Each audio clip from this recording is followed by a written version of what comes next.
Hey, what's up? This is Steven. I'm reading you a poem. This is by Wendell Berry. It's called The Mad Farmer Flying the Flag of Rough Branch Secedes from the Union.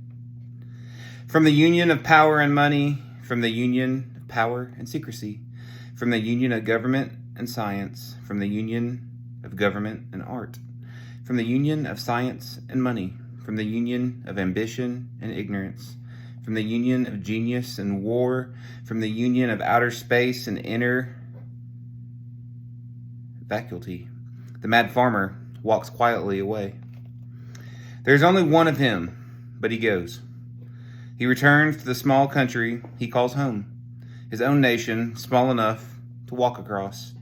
He goes shadowy into the local woods and brightly into the local meadows and croplands.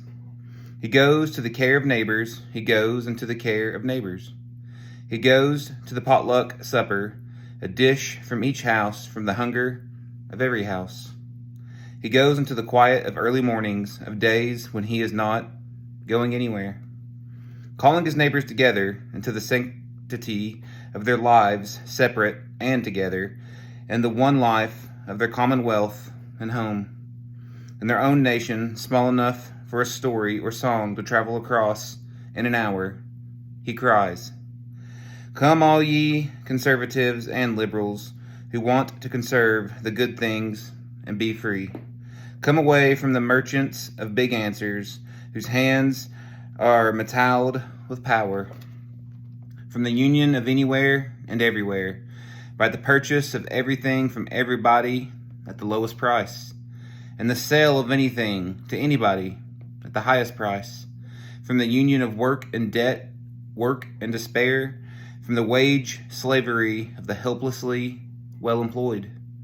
From the union of self-gratification and self-annihilation, secede into a care for one another, and for the good gifts of heaven and earth.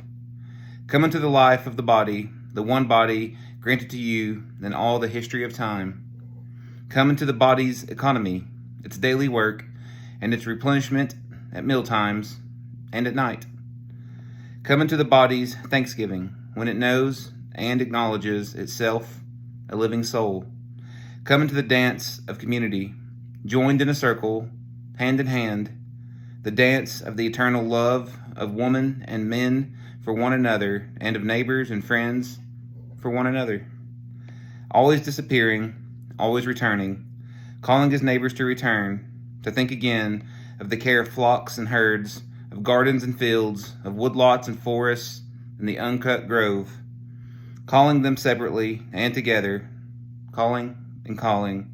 He goes forever toward the long, restful evening, and the croak of the night heron over the river at dusk.